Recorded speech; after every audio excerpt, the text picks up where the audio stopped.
Oke, assalamualaikum warahmatullahi wabarakatuh. Hari ini kita akan membahas salah satu tim terbesar di dunia dengan tim paling banyak Liga Championnya, yakni ada 15 Liga Champion. Ya, bukan siapa lagi kalau bukan tim warna putih, timnya Wak Haji, timnya Ronaldo, dan timnya para legenda semua, yakni adalah Madrid. Dan kali ini saya akan bersama salah satu orang berasal dari Kalimantan, karena sebelumnya narasumber full Pulau Jawa, kali ini kita beralih pulau ke Pulau Borneo. Ya, ini ada Mas Dwi. Monggo Mas Dwi perkenalan terlebih dahulu. Ya, betul sekali. Saya dari Berau ya, Kalimantan Timur. Nama saya Dwi Pratama. Pernah kuliah di Malang ya. Kenal dengan Bapak Haki semasa kuliah. Meskipun kami beda program studi, tetap ya satu fakultas. Nah, Ya. untuk kebetulan saya sebagai fans Madrid ya, sejak 2008 lebih tepatnya, zaman-zaman main PS masih SD, itu masih sering make MU dan juga Madrid itu sih di 2008. Terus seiring berjalannya waktu di 2009 sorry, kebetulan Madrid kedatangan pemain terbaik di dunia menurut saya. Betul, saya juga. Gimana? Betul, saya juga pemain terbaik di dunia. Ya, jadi betul. Dari 2008 tuh MU Madrid sering make, akhirnya ngefans dengan Madrid, apalagi dengan kedatangan Ronaldo ya, mega bintang 2009.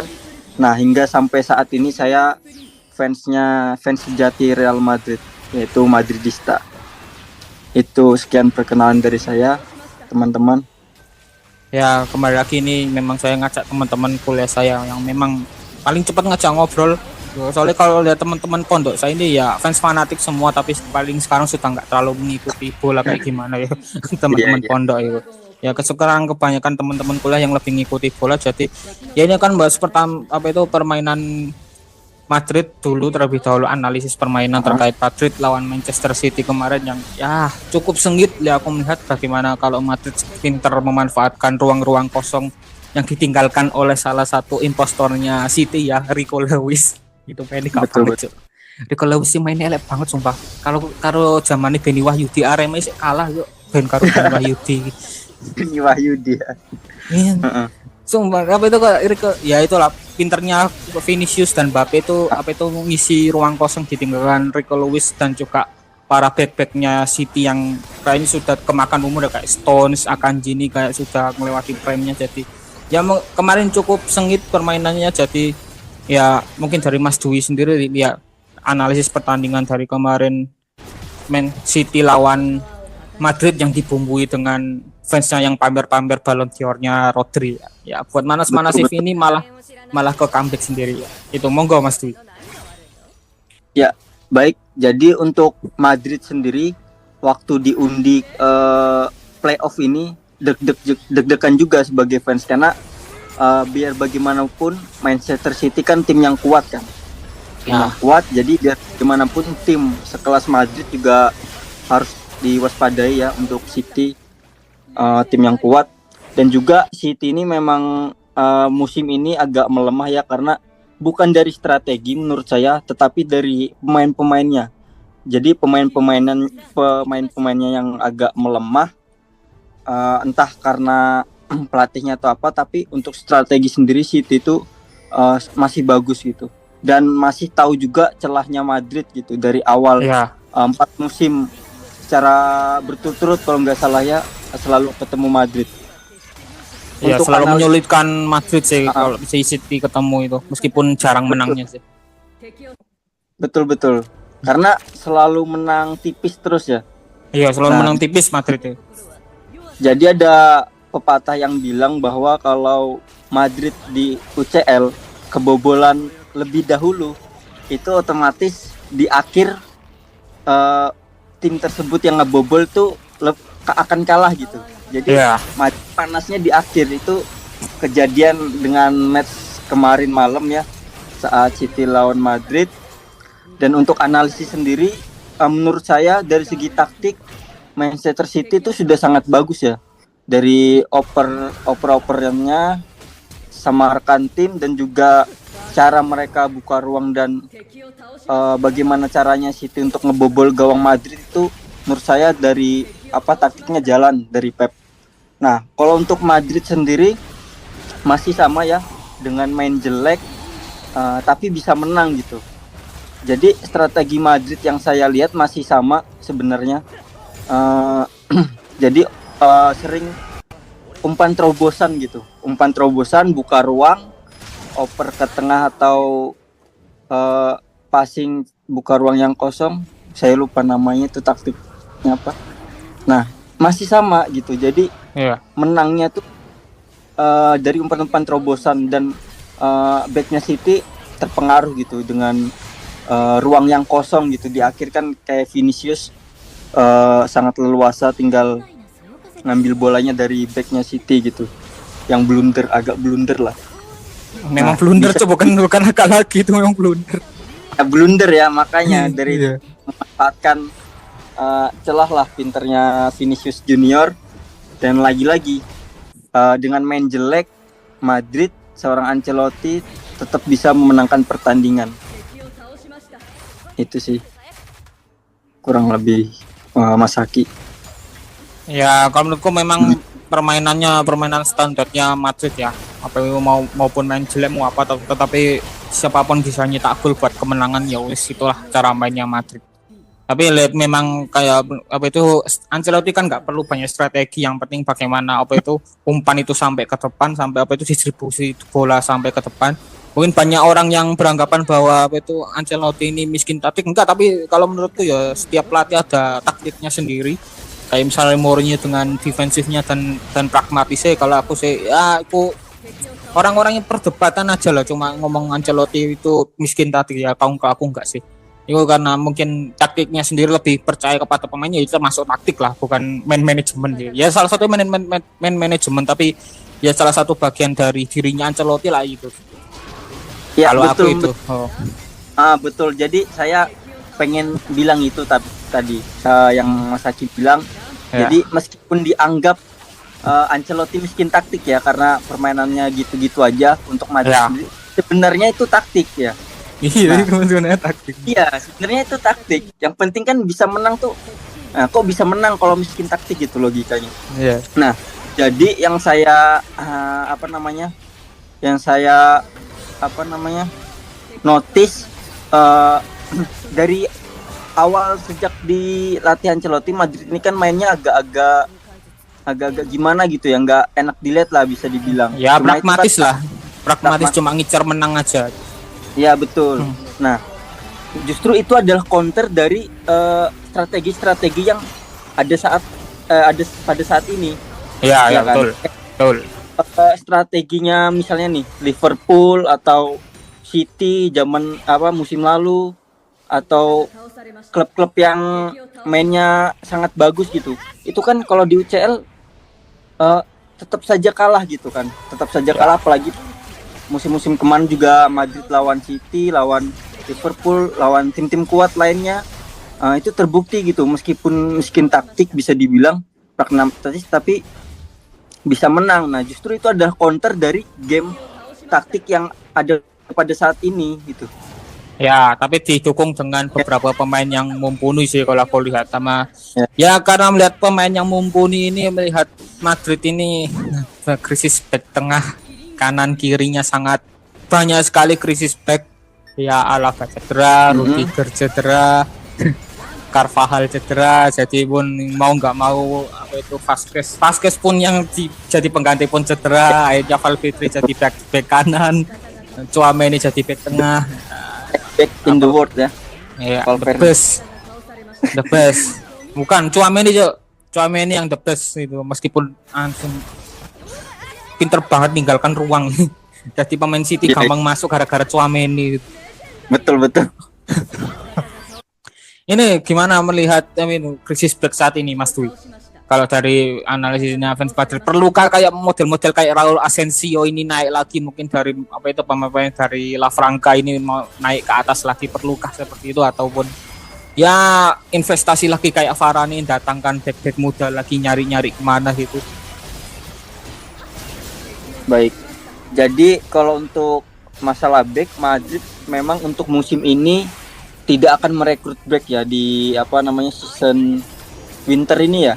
Ya, Jadi tidak merekrut pemain, jadi Ancelotti mempercayai untuk pemain-pemain yang ada pada saat ini. Jadi eh, Ancelotti berusaha untuk memanfaatkan pemain yang ada untuk menjadi back gitu. Jadi kayak seperti saat ini kan ada Valverde untuk menggantikan Lucas Vazquez. Lucas Vazquez juga menggantikan Carvajal. Eh, nah itu coba dimanfaatkan karena mungkin Tchouaméni dan juga Valverde kan jam terbangnya udah tinggi ya. Jadi mau nggak mau Ancelotti memasang mereka dan Ancelotti ini saya lihat juga belum terlalu mempercayai back-back muda ya. Seperti Vallejo kan ada Vallejo terus si Vallejo nggak muda lagi cuy. ya Dari zaman kapan itu mudanya zaman kapan Vallejo itu? ya dan back muda lainnya yang dari tim-tim B-nya Madrid gitu. Ya, Cuma Asensio ya. Jadi Asensio sing paling oke sih. iya, biar bagaimanapun menurut saya Ancelotti kurang percaya sama back-back muda ya atau yang minim jam terbang. Makanya dia ambil saja untuk Tchouaméni dan juga Valverde. Coba dimanfaatkan gitu. Cuma ini sering jalannya waktu juga agak bahaya juga sebenarnya untuk lini belakang Madrid karena kalau tim lawan Madrid tahu celah Madrid dan memanfaatkan dengan baik seperti kemarin Barcelona dan juga tim apa lagi tuh yang ngalahin Madrid baru-baru. Nah itu menurut saya tahu celahnya Madrid dan bisa dimanfaatkan gitu. Ini yang perlu diwaspadai oleh Madrid karena krisis back Madrid ya. Itu sih Mas.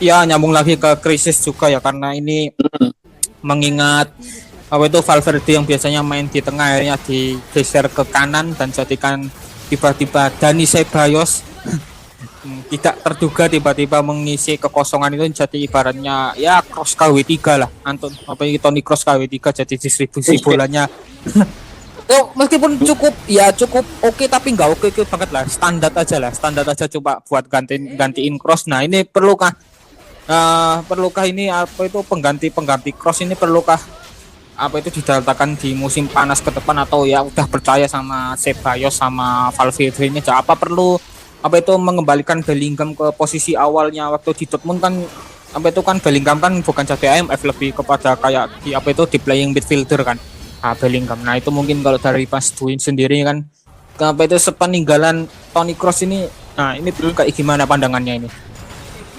Ya baik, mungkin dari untuk peninggalan Toni Kroos itu sangat berpengaruh juga ya sama Madrid karena Kroos adalah seorang yang fisiknya kuat. Yang pertama fisiknya kuat, dia mundur maju dengan konsisten gitu dan ngoper itu nggak mudah itu bagi gelandang tengah gitu karena itu hanya bisa selain pemain itu bagus fisiknya juga harus kuat. Nah, itu yang saya lihat dengan Toni dan akurasi passingnya juga bagus ya. Jadi semenjak ditinggal Kroos agak goyang dikit ya lini tengah Madrid untuk operan bolanya ya. Biasa kan ada Kroos yang oper selalu selalu pas gitu ke depan. Nah, mungkin saat ini untuk pengganti Kroos sendiri itu bisa dibilang Dani Ceballos ya. Dani Ceballos. Ya, aku agak kaget juga Ceballos tiba-tiba mainnya cukup biasa aja tapi itu. Nah, KW3 ya benar. Tapi saya sebagai fans Madrid perlu apresiasi Dani Ceballos sendiri ya. Karena dia agak berubah cara mainnya semenjak sebenarnya sebelum ditinggal Kroos pun dia sudah bermain bagus gitu untuk Ceballos sendiri. Nah, dan semenjak ditinggal Kroos, Ceballos ini juga sudah berkembang ya. Jadi saya lihat permainannya agak-agak sedikit mengikutin Kroos gitu. Jadi dia bermain ke belakang, ke depan dengan oper-operannya. Nah, maka dari itu pemirsa atau penonton melihat Ceballos ini sebagai pengganti Kroos karena dari segi permainannya sendiri agak mirip Kroos memang untuk saat ini yang saya lihat. Ya jadi distributor bola kan. Betul. Nah, selanjutnya nyambung pertanyaan Mas Haki juga tadi di musim panas untuk merekrut pemainnya. Untuk apa namanya, isu-isu atau apa ya bahasanya itu ya, di musim depan itu masih ada ini apa namanya, Madrid cari pemain tetap pengganti Kroos gitu yang saya dengar, saya baca di media. Iya harus cari Jadi sih, kalau nggak cari kurang rapi mainnya.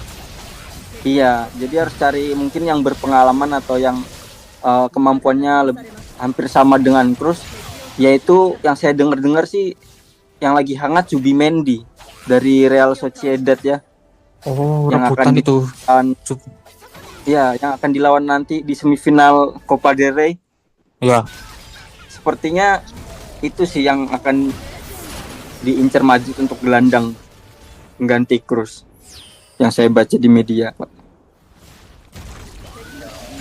Zubimendi ya mungkin ya nanti bahas terlebih lanjut ya. Nanti ada pembahasan terakhir terkait transfer musim panas ini kayak gimana. Ini lanjut lagi pembahasan selanjutnya sebelum bahas terkait transfer musim panas ini gimana masa depannya Ancelotti ini, karena banyak isu yang berseliweran terkait Ancelotti ini mau selesai di musim ini, tetapi ada yang ngomong mau perpanjang kontrak, tetapi kalau misalnya selesai musim ini pun Perez sudah menyiapkan Alonso ya, Xabi Alonso dari Leverkusen itu untuk ke apa itu guide ke Madrid. Nah ini kalau dari pandangan Mas Dwi ini kayak gimana itu ke depannya?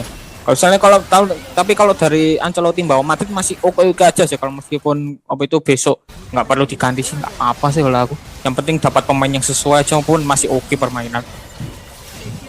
Oke. Jadi yang saya dengar terakhir, Ancelotti memang sudah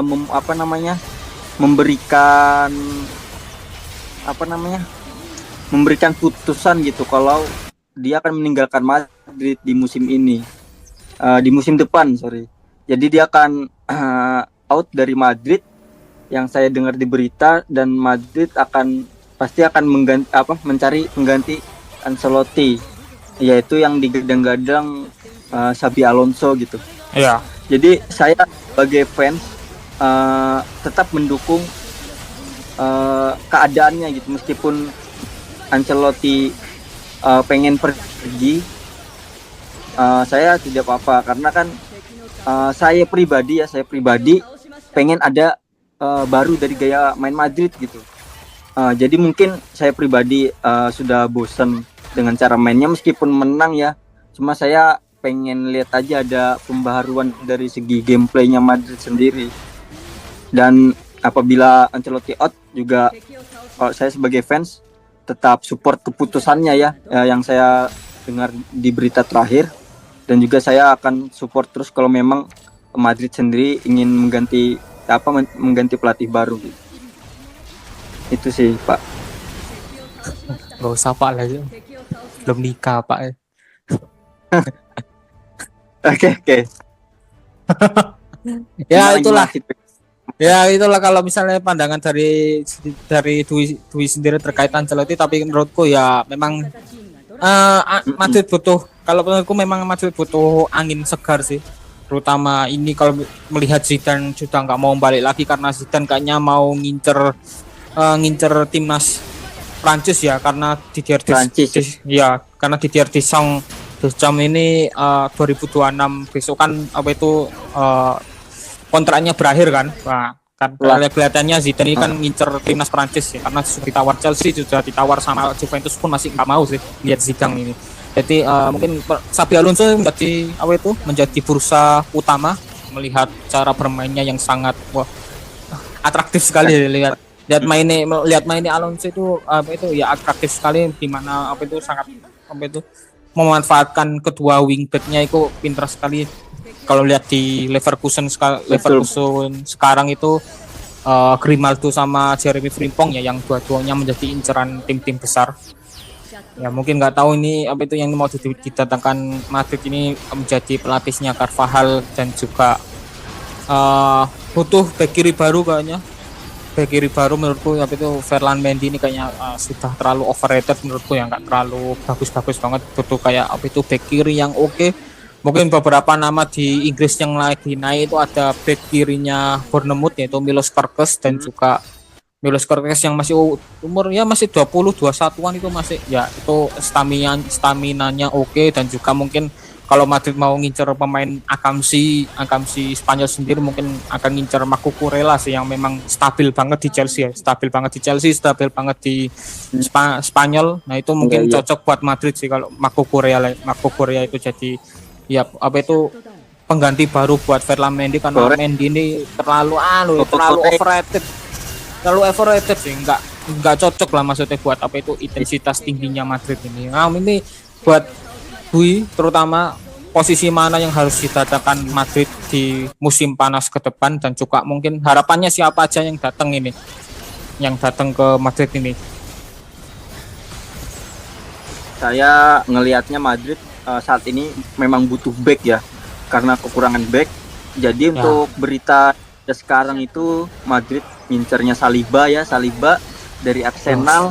Saliba terus iya back Bayern Munchen, Alphonso Davies, terus saya dengar Lucas Hernandez dari AC Milan itu infonya mau Theo ya, bro.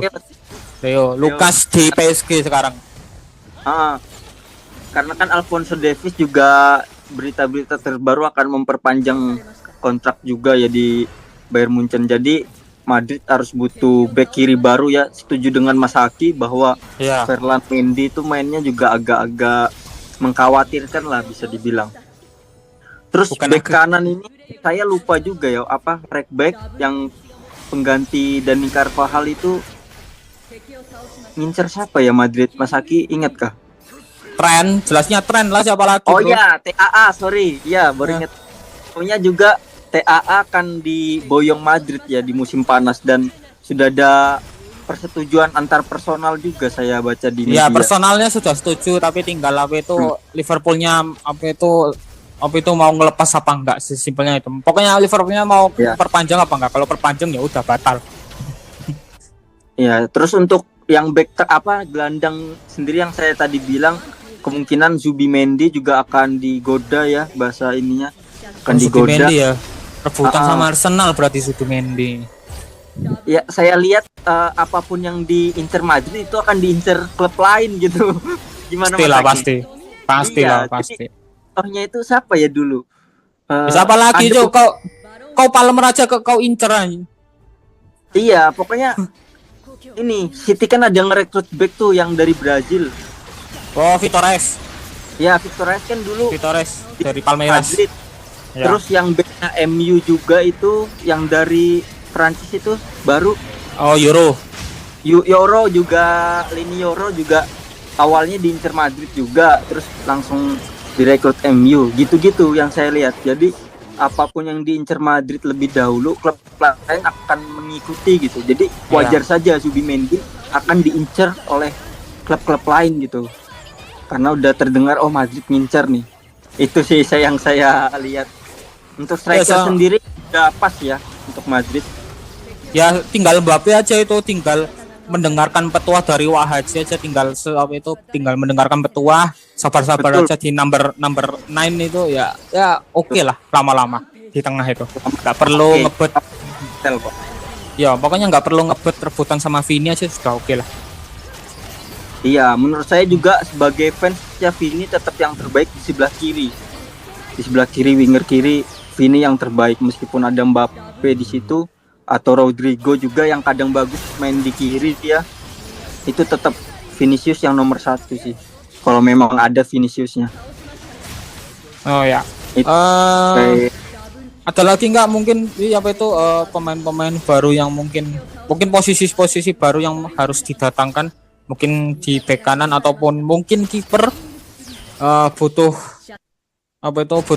pengganti, atau memang sudah saja pengganti Courtois, atau memang sudah percaya aja sama Andriy Lunin nih?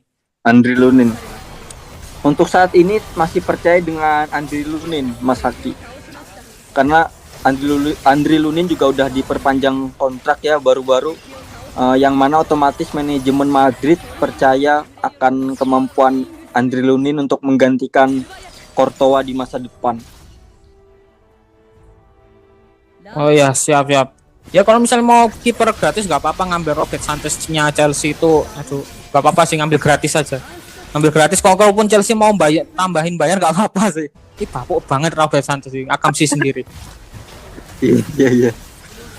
Ya itu untuk transfer musim panas. Ya mungkin ini sebelum pesan-pesan ke fans Madrid, ini bagaimana pandangan musim depan ya, ini lebih tepatnya ke musim depan. Para wonderkid-nya Madrid seperti Endrick dan juga Arda Güler. Kalau Fran Garcia kan otomatis ya pelapis lah, kalau lihat Francisco Garcia ini kan otomatis jadi pelapisnya Ferland Mendy ya. Nah ini kalau melihat dua wonderkid utamanya Madrid ini, Güler dan juga Endrick ini, kayak masa depannya dari Mas Dwi ini kayak gimana ke depannya? Kalau aku sih mending Dwi coba lah, kok Dwi apa itu? Güler ini dicoba lah jadi apa itu central midfielder yang jadi ya mirip-mirip Kroos itu lah, jadi kayak di playmakernya itu. Kalau aku sih, tapi kalau misalnya dari Mas Dwi ada pandangan sendiri terkait duo wonderkid ini yang sama-sama masih 19 tahun, Endrick 18. Nah, itu mungkin pandangannya kayak gimana? Untuk Arda Güler dulu ya yang pertama. Untuk Arda Güler, posisinya yang bagus adalah di winger kanan ya, atau sayap kanan lah. Yang saya lihat ya, karena di klub sebelumnya juga dia di winger kanan dan atau sayap kanan gitu. Ya, sesekali juga dia dari bawah gitu mainnya, bantu bawah. Untuk kalau dipasang di playmaker itu agak susah juga sih kalau menurut saya, yang saya lihat ya. Karena mungkin dia adalah seorang kaki kidal ya. Kaki kidal. Jadi untuk playmaker sendiri kalau pandangan saya itu agak susah sih Mas Haki. Jadi bagusnya tetap di winger kanan dan juga atau sayap kanannya. Terus untuk yang baiknya untuk Arda Güler tuh menurut saya di musim depan, kalau memang masih belum dipakai sesering mungkin, itu mending dipinjamkan saja dulu agar jam terbangnya seorang Arda Güler itu terasah gitu di Eropa ya, khususnya ada jam terbangnya gitu. Seperti Brahim Diaz juga kan dipinjamkan juga ke AC Milan sempat kan. Dan ya, 2 musim langsung itu. Pada saat dia balik ke Madrid itu udah bener-bener jadi gitu seorang Brahim Diaz. Nah itu untuk Arda Güler. Kalau Endrick juga sama. Endrick ini juga penggantinya Mbappe lah bisa dibilang untuk penyerang striker tengah ya, nomor 9. Itu menurut saya Endrick juga sebagai kalau yang dari cadangan itu terus masuk menang gitu. Oh, super sub. Ya, super sub. Ya salah satu super subnya Madrid lah sama Brahim Diaz. Itu masih sangat oke ya Brahim Diaz Endrick untuk menjadi super subnya Mbappe. Karena Endrick juga mentalnya juga cukup oke ya. Meskipun umurnya masih muda, dengan keberanian dia untuk men-shoot ketika ada peluang itu sangat perlu diapresiasi, karena tendangannya juga sangat akurat ya untuk seorang Endrick. Mungkin masih bisa untuk second choice-nya Madrid untuk Endrick sendiri. Mungkin 3 musim ke depan kalau memang belum ada jam terbang di Madrid bisa dipinjamkan juga. Itu sih Mas Haki.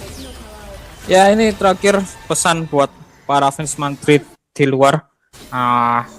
Mungkin Mas Dwi ada nggak pesan-pesan buat para fans Madrid di luar ini kayak gimana?